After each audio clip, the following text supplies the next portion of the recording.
The following program contains scenes that some viewers may find disturbing.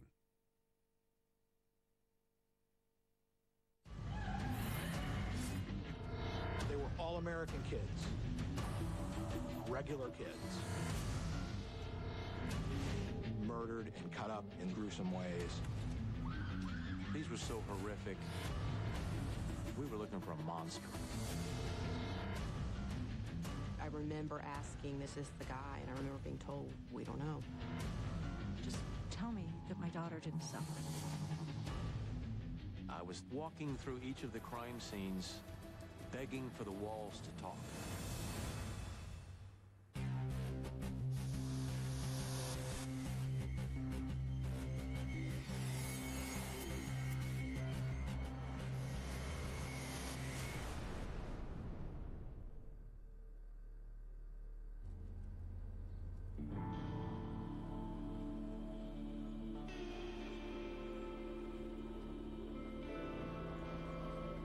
Gainesville, Florida. One of the best places to live and play in the U.S. Home to the University of Florida and the Gators, one of the largest colleges in the country. The kind of place that's accustomed to strangers. You meet thousands of people, some that you'll never see again, because the University of Florida is a community unto itself. Everybody was a stranger. August is when the students are arriving. Everybody's excited because they're getting ready to start new classes. You know, that feeling of exhilaration. The first football game was about a week away. It was just a really high energy, fun time. And all of that came to an abrupt end.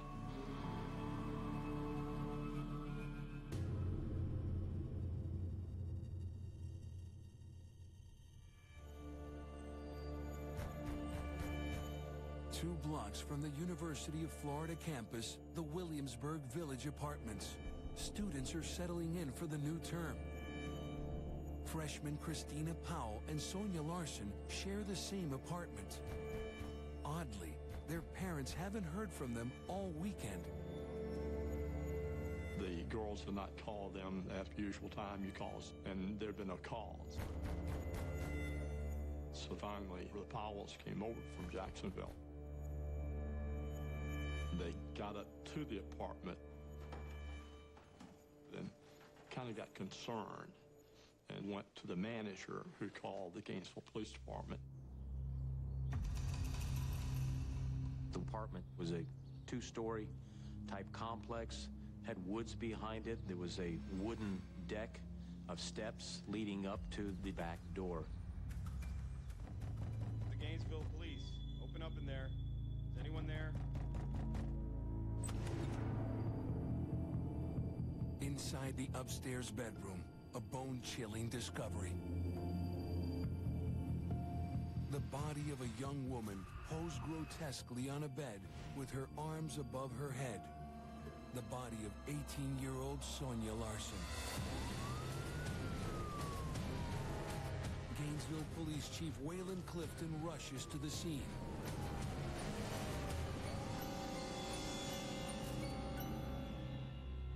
I immediately recognized this was not the ordinary homicide. You could see the slices on her arms where she tried to defend herself, and then he struck her directly from the front.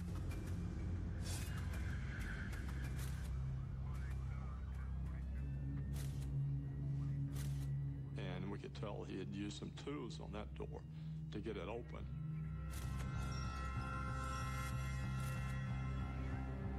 After we finished the examination upstairs, we went downstairs.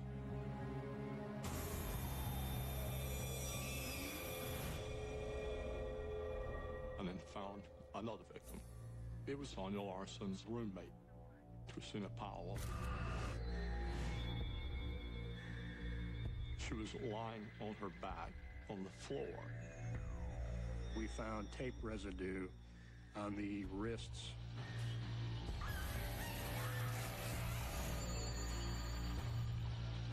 And we felt like that she was a victim of sexual violence.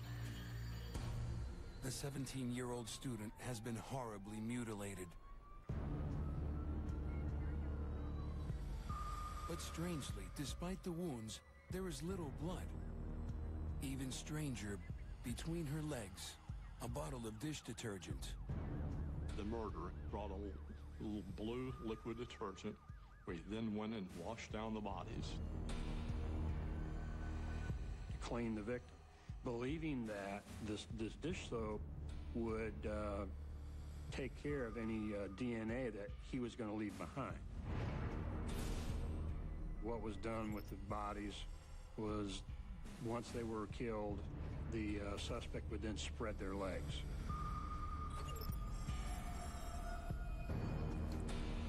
We could tell that the shower had been used, and we noticed the drain was gone, so we didn't figure that was either one of our two ladies. As you shower, hairs will run off your body, and they collect in that drain, so he'd taken that with him. As we looked at this, we knew we weren't just looking for a person. These were so horrific, we were looking for a monster. We knew we had an experienced murderer, probably somebody very experienced in crime in general. Christina Powell from Jacksonville, Florida, wanted to study architecture, and Sonia Larson from Deerfield Beach, a devout churchgoer, had dreams of becoming a teacher. Both freshmen, both away from home for the first time, and now, both dead. They were all American kids. They were regular kids. Good students, looking forward to going to UF. Christy was a very social girl. She was everybody's friend. She had a nice word for everybody. The last time I saw Christy, she was on her way to Gainesville to move into her apartment. We stood in my driveway of my house for probably an hour, not wanting to say goodbye. And got in her car and drove off, and I could just see her waving.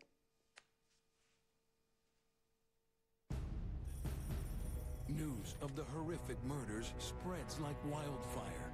I had watched the news and saw what had happened. The killings have been described as brutal. Police are saying little of what they might know. 8.5 hours later, before police even finish at the first murder scene, they receive another call. 18-year-old Krista Hoyt hasn't shown up for work and isn't answering her phone. She was a part-time dispatcher with the Alachua County Sheriff's Office. She had the midnight duty, so she had not shown up for duty, and that was quite unusual with Krista Hoyt.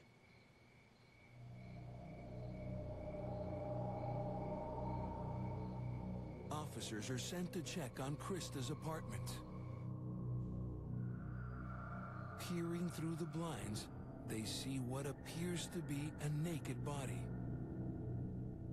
It was about 2 o'clock in the morning, I think, when my phone rang, and they had found Krista Hoyt. We had our third victim.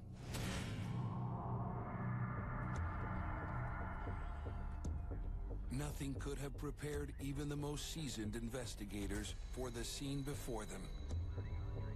It was very shocking to see what had been done to this victim. I can't recognize her. I could not see a face. And I realized that she had been decapitated. She did not have a head. And then I looked up to see the victim head placed by the murderer in such a way that the head would look like it was looking at the body. It was a pretty gruesome scene. We realized that she had been cut from her pubic bone to her neck.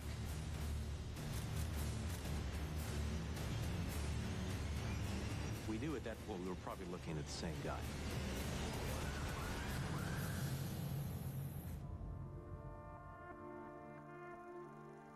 My husband just kept saying, just tell me that my daughter didn't suffer. Tell me that she died right away. They answered the best they could by saying, yes, she died with the first stab. We didn't know anything else about her death at that time. And these police officers had worked the crime scene, but they also knew Krista. They had worked with Krista. And this was a horrific crime scene, and they were very distraught. It looks like Gainesville has a serial killer on the prowl, a psychopath with a taste for the macabre. All three women had been stabbed. Christina Powell and Krista Hoyt's bodies had been mutilated, and adhesive tape used to restrain them. There were signs of forced entry. The killer or killers appear methodical and could strike again.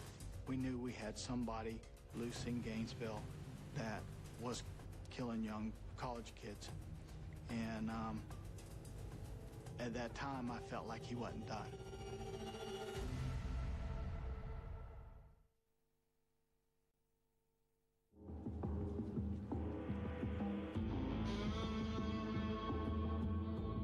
In just 12 hours, police in Gainesville, Florida, have found 3 young women murdered, probably by the same killer. The city is reeling. Monday we get up with this story about Sonia Larson and Christina Powell's murders stripped across the front page of the Sun, and the news starts coming out about Krista Hoyt's body. People start freaking out. Parents are calling to check on their kids. They're panicking if they can't get them on the phone. Remember, this was a time before everybody had cell phones. I didn't stay at my house last night. I stayed with a friend. You know, my parents are calling me. They're scared to death. That's the first time I remember people uttering the word serial killer. I wanted to get this guy. We all did. With the entire city in a panic, authorities put together a special task force. There were, I think, 150 investigative people assigned to the task force. Florida Highway Patrol, the National Guard was put in various different places. We had to lock this community down. I was kind of a chief on a mission. The investigators' first task is to identify forensic links between the 2 crime scenes. We had college students involved. The girls were about the same age. They all had kind of dark hair. They were all stabbed, posed. We had a perpetrator that had applied duct tape to his victims and had, after the act, removed the duct tape. It's not particularly unusual for a perpetrator to bind the victim, especially with duct tape. But it was unusual for them to remove it and take it with them.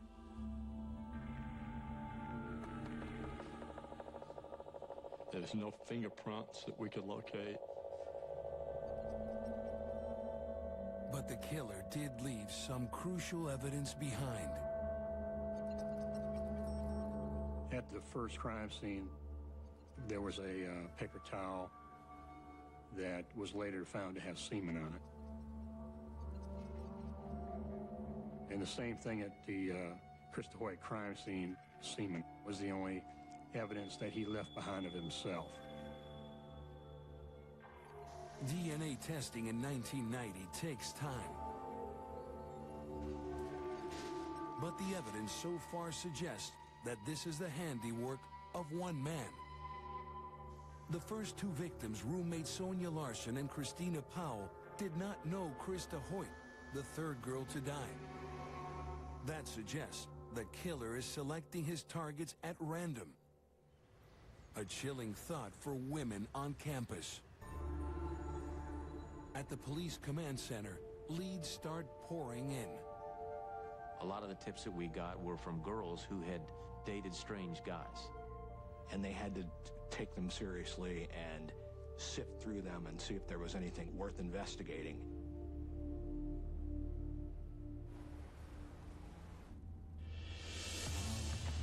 Monday evening, 24 hours after the terror in Gainesville began, officers patrolling in Krista Hoyt's neighborhood spot 2 suspicious-looking men. Upon trying to stop them, the white male ran into the adjoining woods. One man escapes. The police nab the other, and he tells them he'd only just met the man who ran off. A guy calling himself Mike. The deputies chased the white male through the woods.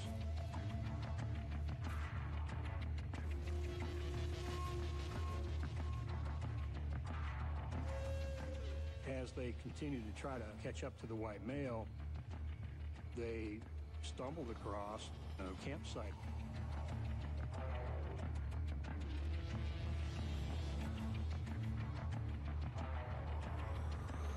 The tent was pitched. There was a large duffel bag on the ground. Officers discover a 9mm handgun and a large stash of bills. Spilling out of the duffel bag was dye-stained money, which typically comes from a robbery. That same morning in Gainesville, we had a bank robbery. The robber got away, of course, and all that stuff from the campsite was collected. Are the murders and the bank heist somehow connected? At the campsite, officers also recover some stolen jewelry. And all that jewelry was shown to all of our families to see if any of the jewelry belonged to any of our victims. But when they didn't identify the jewelry, we set that aside as a bank robbery, and we went on with our homicide investigation.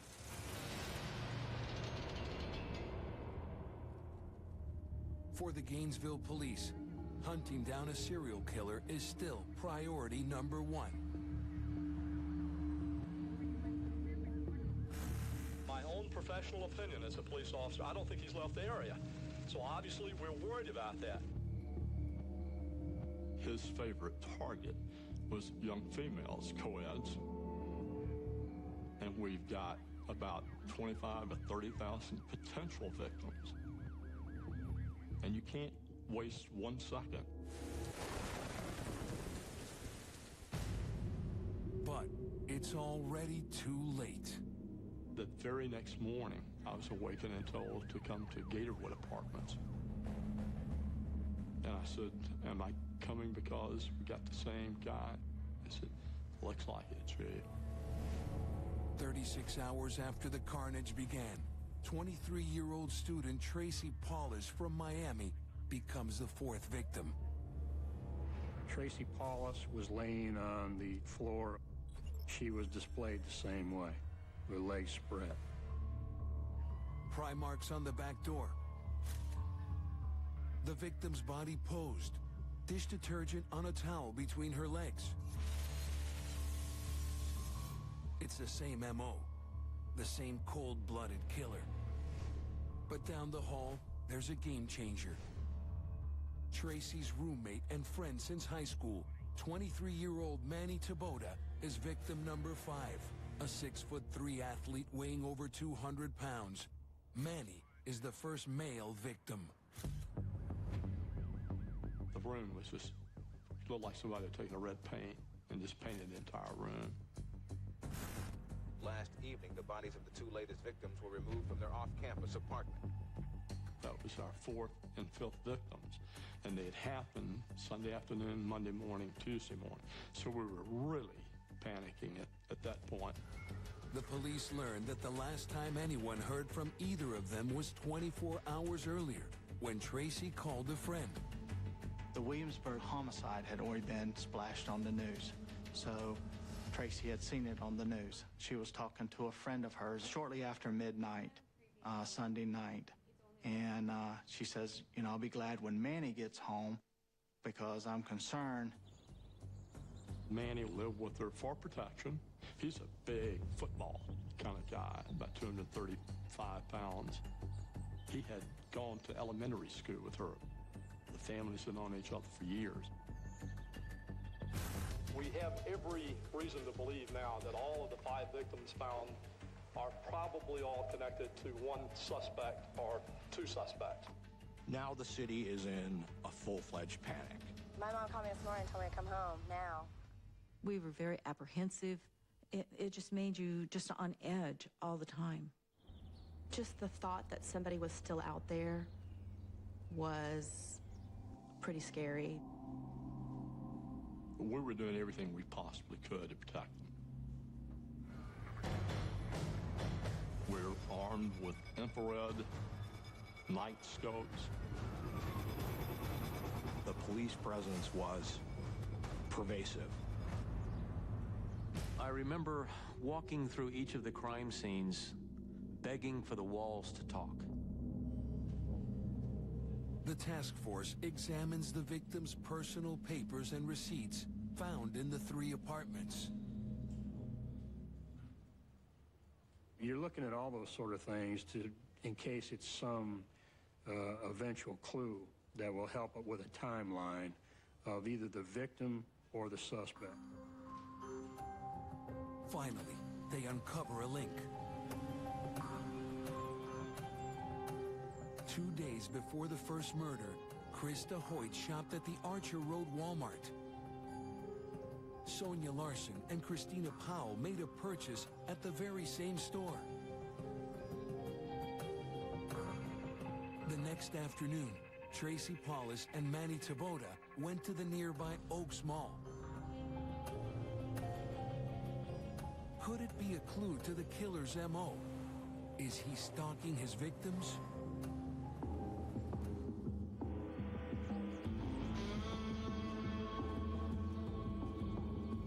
Days after the terror began, a solid lead.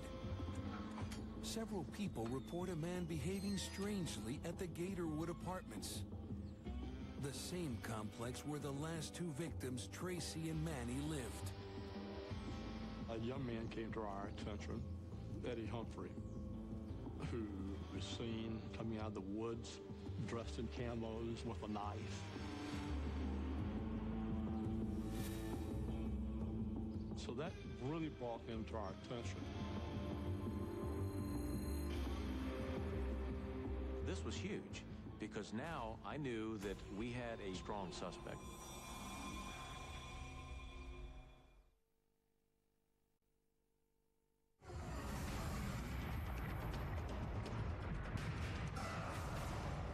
Murders in 3 days. All of Gainesville, Florida is living in fear.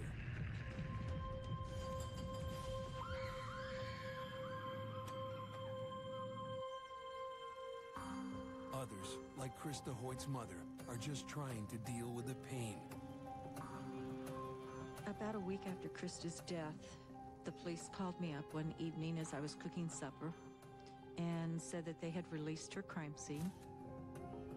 It was unsecured because they had taken sliding glass doors off the back of it, and they were finished and they were leaving. So all I could think of was everything that Krista owned was in there, all of her possessions. And I had not been allowed in there yet, and I didn't want somebody else coming in there and taking anything out of it.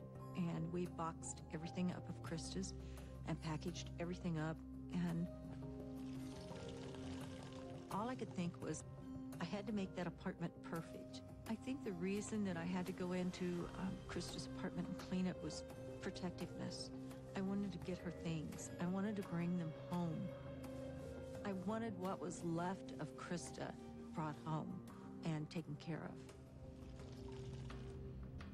But investigators are zeroing in on a suspect, Ed Humphrey. We had reports of him showing up at restaurants at strange hours of the morning, sometimes covered in urine and blood, and laughing when reports of the student homicides came over the loudspeakers.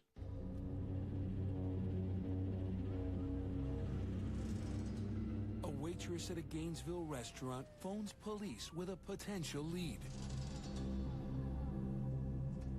According to a waitress at a breakfast restaurant, he knew a lot about the scene on the Saturday right before we found the 2 first victims on Sunday. In fact, specific details of the scene that she was relating to us, and she had no other way of knowing it except somebody would have told her that, and that really concerned us. Ed was an 18-year-old freshman at the University of Florida. and he suffered from a condition called bipolar mood disorder. Most new patients don't want to take their medication, and that's what happened to Ed. When he went off this lithium, he was pretty confrontational with anybody, kind of lock and load. We knew that he had a love of knives, and so they focused on Ed. Ed Humphrey is put under round-the-clock surveillance. They learn that the scars on his face are from a car accident a year before, that he once jumped out of the back seat of a moving car. They also discover just 2 weeks ago, he was arrested for disorderly conduct in Colorado. we didn't want to go in the wrong direction. We needed more, so we looked for more. While Humphrey is being watched, Special Agent Don Maines chases down other leads out of state. We were soliciting any other cities and locations that had any crime scenes that were remotely similar to what we were looking at. One of those was Shreveport, Louisiana. They had a crime that took place. It was a triple homicide on November the 4th of 1989. It was unsolved. They didn't have a suspect. A young Shreveport woman named Julie Grissom, her father, and 8-year-old nephew were all stabbed to death.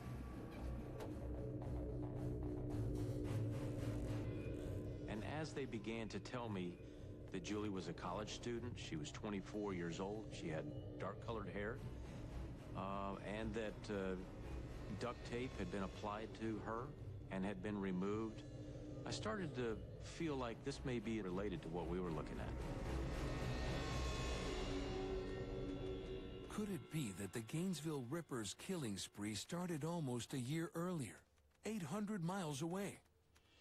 I was pretty excited about the information I had, but as we were speaking to the FBI about the two scenes, they weren't too thrilled about a common perpetrator. The behavioral science people basically said, we don't think they're related. But Special Agent Maines thinks the similarities are too strong to ignore. He orders forensic testing on the Shreveport evidence. I listed about 23 different things that I considered similarities. Maines puts Humphrey under the microscope to see if he can link him to Louisiana and the Grissom killings. And then, just hours after the last bodies are discovered, Humphrey goes on the move. Humphrey left the Gainesville area and had gone down to the Indy-Atlantic area.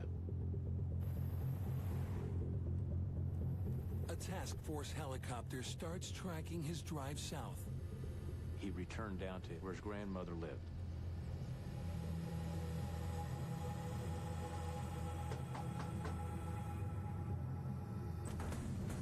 Humphrey's behavior seems to be spiraling out of control. He had some issues with his grandmother, and it reached a point where his grandmother was beaten.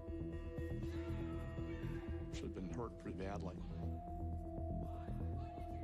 And so we went ahead and pressed charges. That gave us access to him.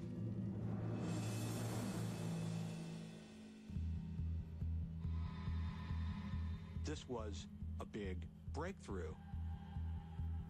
He had scars on his face. He looked like a criminal. In custody on unrelated charges, he's being held on $1 million bond. It just seemed like it took forever for them to come up with who had committed the crime. He carried a knife, and he was violent, and he was aggressive toward women. And I remember seeing him on TV and thinking that he really fit the bill. 1 week after the slayings began, a packed memorial service is held for the young victims. The question on everyone's mind: with Humphrey behind bars, is the nightmare finally over? I remember asking the detectives, is this the guy? And I remember being told, we don't know.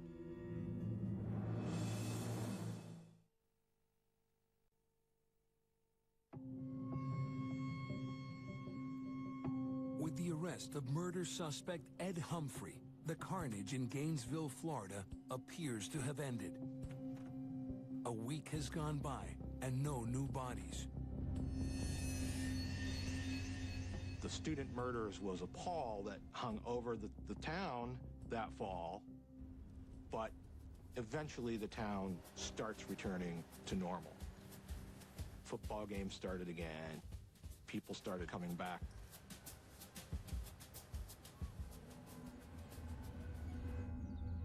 Ed Humphrey is behind bars for hitting his grandmother, not for the killings. To build a murder case, investigators need hard evidence. A search around his apartment draws a blank. But his grandmother's house tells another story. They did find a knife, and they found it concealed in a milk jug.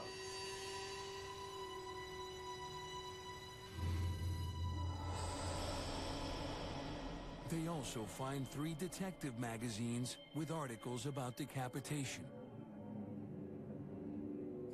There were high hopes that Ed Humphrey was going to be indicted.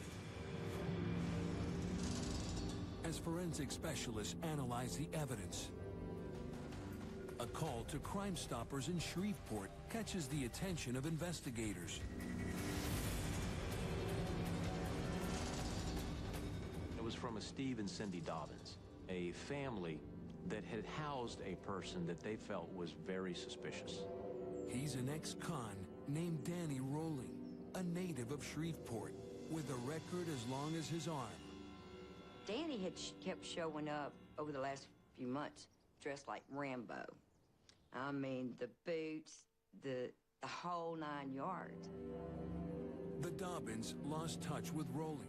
They heard nothing more about him until just after the Gainesville murders. A friend of mine that worked with Steve and told me he was in jail in Florida for armed robbery.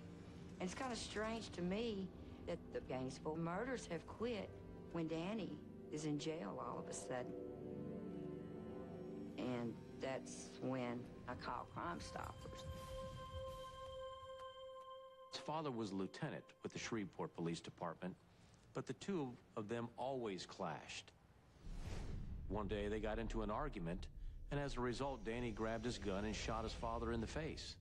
And then he fled. Cindy Dobbin tells the police that she and her husband think Rowling was involved in last year's murder of the Grissom family in Louisiana. One evening, he called Steve in the backyard, and he told Steve, and he says, "Steve, I really need to talk to somebody. I'm a bad guy." And Stephen goes, "What do you mean you're a bad guy? We're all bad people." He goes, "No, Stephen, for real. I'm a bad guy. I like to stick knives in people." Steve says, "What?" He goes, "No, I really do. I like to stick knives in people." That's when Stephen told me, no more. Danny had to go. Investigators learned that Rowling made his way to Florida, where he runs into more trouble with the law. We got a call that there was a person by the name of Danny Rowling in Ocala jail. He had been taken into custody in Ocala, Florida, in Marion County for committing a robbery of a Winn-Dixie. That was September 7th. Detectives realized the murder stopped cold the moment Rowling was put behind bars, just like they did with Ed Humphrey. We had not heard of any suspects as good as Edward Humphrey. And then we start finding out that there's this guy sitting in jail in Ocala who's been there ever since the murders. But is there any evidence linking Rowling to the killing spree? We started to more aggressively pursue that avenue. Now keep in mind, we still had 6,000 other leads to look at. Shreveport was very familiar with Danny because they had arrested him before, but it was primarily in the area of robberies, which is a far cry from homicide. Rowling's criminal career earned him 8 years in prison. He was divorced and got kicked out of the Air Force for drug and alcohol problems and had this, terribly abusive relationship with his father. Danny's daddy was a cruel man. Even when Danny joined the service to please his dad, nothing was ever good enough for him. 3 weeks after the murders, the FBI crime lab concludes its comparison of Ed Humphrey's DNA to the DNA from the killer's semen. After analyzing the DNA samples that were taken from Edward Humphrey, there was not a match.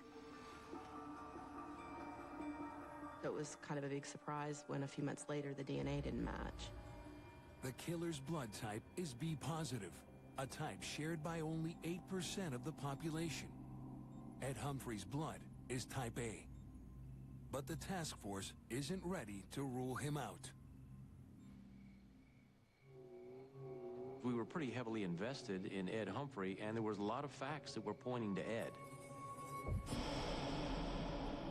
Weeks pass with no new leads on Ed Humphrey. In any investigation, when you're not progressing and you're not, say, hot trailing your suspect, it's very frustrating for the investigators. 7 weeks after the Gainesville murders, Humphrey is sentenced to 22 months in a state mental hospital for the attack on his grandmother. Many are convinced he is the man the media is dubbing the Gainesville Ripper. I think that up to that point, and maybe after that point, there are members of the task force who believe that he was at one of the scenes. Special Agent Maines continues to work the Shreveport-Gainesville connection. I felt that these two crime scenes were in fact linked by the same perpetrator. The more I talked to the other investigators, I believe I began to convince them that they were linked too. Then, DNA results from the Shreveport Grissom murders arrive at the command center. Julie Grissom, she had a bite mark on her left breast. That had been swabbed at the time, but had never been submitted for laboratory analysis. We were able to get that done and confirm that they had a B blood type also. A match. The Shreveport and Gainesville killers share the rare B-positive blood type. It's likely the same man. Could it be Danny Rolling? We knew from doing the background history on Danny that he'd been in the service. So we immediately requested the federal records, and it took a while for us to get the report back. While they wait, the police check their files on robberies in Gainesville around the time of the killings. We remembered about this bank robbery. The First Union National Bank was raided just hours after the final double murder. The robber, known only as Mike, escaped, abandoning his campsite, which the police find along with the stolen goods. And we went back down to the sheriff's office, dug all that evidence out. As those items were actually analyzed and looked at, some things start falling into place in reference to the murders. There was a cassette recorder found in amongst the items that were collected. The recorder had a homemade cassette in it. It was Danny's voice on it. And no matter what anybody thinks about this man, Danny Harold Rowland, this is not what I wanted. But it is the road that is before me now, and I will walk it like a man. The man known as Mike, the bank robber, is Danny Rolling, a man with a taste for singing country music.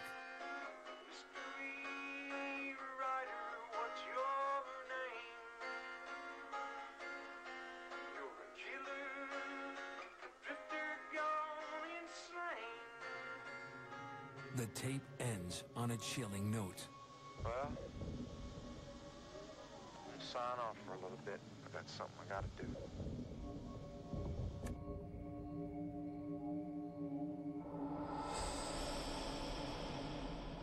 We believe that something to do was to go to the Williamsburg crime scene. And that's when the killings started. Forensic results start pouring in, and Danny Rolling's luck is running out. First, his blood type. I was waiting and waiting. And then that report came in, I took a look at it. Whammo, it was a B. Danny Rolling has the same blood type as the killer. But investigators still need a DNA match to clinch the deal. By sheer luck, Rolling has a prison dentist appointment the very next day. They took some DNA evidence from him from something that was thrown away during the dental procedure, and bang, they had a DNA match, and they had their guy. That's how they found Danny Rolling. The police are now certain that Danny Rolling is the Gainesville Ripper.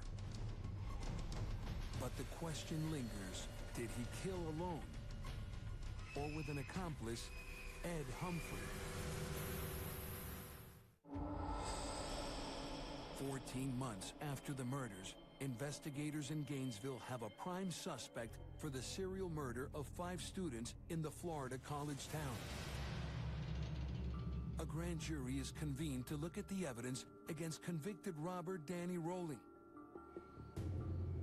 and also to investigate whether Rolling had an accomplice, Ed Humphrey. We had a lot of different theories, whether it was one or two. We knew we had some bad people in Gainesville. Edward Humphrey fit that second person. And we did timelines. We knew he was available in the area. They weren't wrong to be suspicious, but once they had the DNA, they were wrong to keep persisting.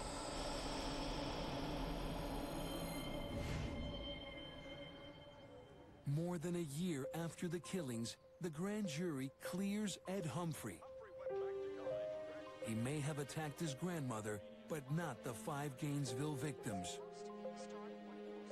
Danny Rolling said repeatedly that he acted alone. He never met Ed Humphrey.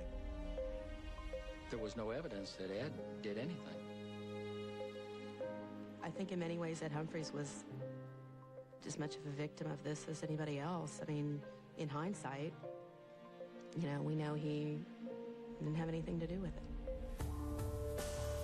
The grand jury comes to a very different conclusion about Danny Rolling. He's indicted for murder. In public, Rolling maintains his innocence. But while awaiting trial, he befriends a hardened criminal named Bobby Lewis. Rolling told Lewis about what he had done in Shreveport and here in Gainesville. He said he killed 8 people for the 8 years he served in prison. As his trial date nears, Rolling changes his tune. He orchestrates a bizarre confession. He felt if he spoke through Bobby Lewis to us, he would answer our questions, but wouldn't implicate himself. So he was camping at campsite number 1 and committed the first 2 homicides. Is that correct? Correct. Is that correct, Dan? Yes.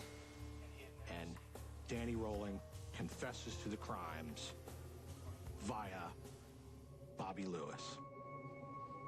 Detectives now have a full picture of the terrible events that took place over a 40-hour period that weekend in August 1990.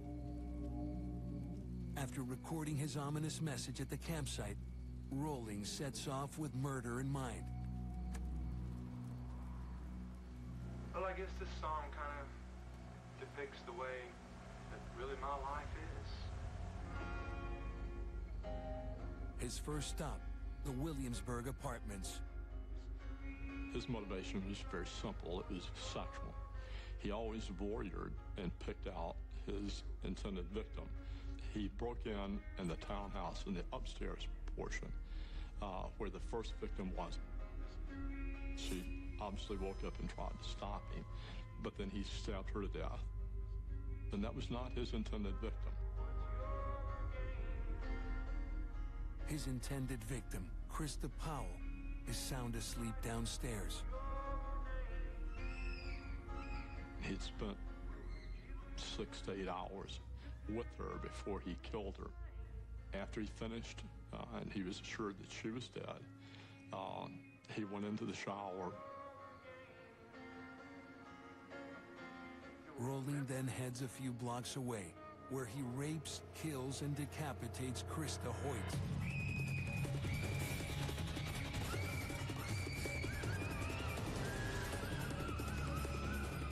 Then, a short hike from his wooded campsite, the apartment of his final victims. Lifelong friends, Manny Taboda and Tracy Paulus. Tracy sees what's going on and runs back into her room. Rolling breaks the door. Tracy says, "You're the one, ain't you?" And he says, "Yeah, I'm the one." They had like a tiger out there that'd gotten into the village, striking seemingly at will and multiple victims at a time. That's the one thing I'll never will forget. The victims in our crime, except Manny, of course, were about the same size, long brown hair, about the same physique. That was similar to a lady that Rolling had married years earlier and divorced from. And that was why he targeted those victims. After completing the sexual battery with great force upon Tracy Paulus, the defendant turned Tracy Paulus over on the bed, and with a premeditated design to affect 3 years later, Rolling faces justice. It was very, very difficult to sit in a courtroom and listen to what he confessed to, how he went in there and did all the horrible things to them, told them what he was going to do to them before he committed the crimes. The court hands down a sentence that many in Gainesville have been hoping for: death. I just remember the relief that we all felt was pretty tremendous. At 6:13 p.m., October 25th, 2006, 15 years after his murderous rampage shocked the nation. After all his appeals have run their course, Danny Rolling is executed by lethal injection. Rolling never once said that he was sorry for anything that he had done. Danny could only give his life once for what he did to these 8 victims, and that's probably pretty sad, because he got better than what he deserved. Today in Gainesville, a memorial wall commemorates the 5 young people whose lives were cut so tragically short. We want people to understand what wonderful, wonderful people they were, what has been taken away from us, how this one person destroyed so many lives. We want our children to be remembered